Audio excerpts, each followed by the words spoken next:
Jane Eyre, Chapter 1. There was no possibility of taking a walk that day. We had been wandering, indeed, in the leafless shrubbery an hour in the morning, but since dinner, Mrs. Reed, when there was no company, dined early, the cold winter wind had brought with it clouds so sombre and a rain so penetrating that further outdoor exercise was now out of the question. I was glad of it. I never liked long walks, especially on chilly afternoons.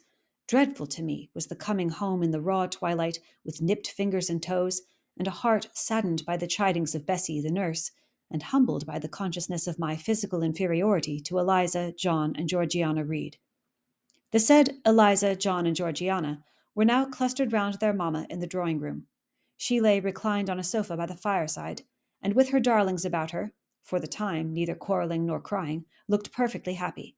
Me she had dispensed from joining the group, saying she regretted to be under the necessity of keeping me at a distance, but that until she heard from Bessie, and could discover by her own observation that I was endeavouring in good earnest to acquire a more sociable and childlike disposition, a more attractive and sprightly manner, something lighter, franker, more natural, as it were, she really must exclude me from privileges intended only for contented, happy little children.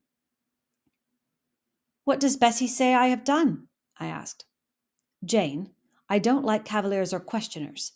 Besides, there is something truly forbidding in a child taking up her elders in that manner.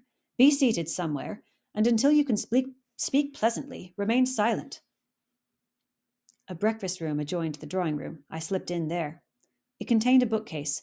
I soon possessed myself of a volume, taking care that it should be one stored with pictures. I mounted into the window seat. Gathering up my feet, I sat cross-legged, like a Turk, and, having drawn the red moreen curtain nearly close, I was shrined in double retirement. Folds of scarlet drapery shut in my view to the right hand. To the left were the clear panes of glass, protecting but not separating me from the drear November day. At intervals, while turning over the leaves of my book, I studied the aspect of that winter afternoon. Afar, it offered a pale blank of mist and cloud, near a scene of wet lawn and storm-beat shrub, with ceaseless rain sweeping away wildly before a long and lamentable blast. I returned to my book, Bewick's History of British Birds. The letterpress thereof I cared little for, generally speaking, and yet there were certain introductory pages that, child as I was, I could not pass quite as a blank. They were those which treat of the haunts of sea-fowl, of the solitary rocks and promontories by them only inhabited, of the coast of Norway, studded with isles from its southern extremity, the Lindenus or Naze, to the North Cape, where the northern ocean, in vast whirls, boils round the naked, melancholy isles of farthest Thule, and the Atlantic surge pours in among the stormy Hebrides. Nor could I pass unnoticed the suggestion of the bleak shores of Lapland, Siberia, Spitzbergen, Nova Zembla, Iceland, Greenland, with the vast sweep of the Arctic zone, and those forlorn regions of dreary space, that reservoir of frost and snow, where firm fields of ice, the accumulation of centuries of winters, glazed in alpine heights above heights, surround the pole, and concentre the multiplied rigours of extreme cold. Of these death-white realms I formed an idea of my own, shadowy, like all the half-comprehended notions that float dim through children's brains, but strangely impressive. The words in these introductory pages connected themselves with the succeeding vignettes, and gave significance to the rock standing up alone in a sea of billow and spray, to the broken boat stranded on a desolate coast, to the cold and ghastly moon glancing through bars of cloud at a wreck just sinking. I cannot tell what sentiment haunted the quite solitary churchyard, with its inscribed headstone, its gate, its two trees, its low horizon, girdled by a broken wall, and its newly risen crescent attesting the hour of eventide. The two ships becalmed on a torpid sea I believed to be marine phantoms. The fiend, pinning down the thief's pack behind him, I passed over quickly. It was an object of terror. So was the black horned thing, seated aloof on a rock, surveying a distant crowd surrounding a gallows. Each picture told a story, mysterious often to my undeveloped understanding and imperfect feelings, yet ever profoundly interesting, as interesting as the tales Bessie sometimes narrated on winter evenings, when she chanced to be in good humour, and when, having brought her ironing table to the nursery hearth, she allowed us to sit about it, and while she got up Mrs. Reed's lace frills and crimped her nightcap borders, fed our eager attention with passages of love and adventure taken from old fairy tales and other ballads, or, as at a later period I discovered, from the pages of Pamela and Henry, Earl of Morland. With Bewick on my knee, I was then happy at least in my way. I feared nothing but interruption, and that came too soon. The breakfast-room door opened. "Oh, Madam Mope!" cried the voice of John Reed. Then he paused. He found the room apparently empty. "Where the dickens is she?" he continued. "Lizzie! Georgie!" calling to his sisters. "Joan is not here. Tell mamma she has run out into the rain, bad animal." It is well I drew the curtain, thought I, and I wished fervently he might not discover my hiding place. Nor would John Reed have found it out himself. He was not quick either of vision or conception. But Eliza just put her head in at the door and said at once, "She is in the window seat, to be sure, Jack."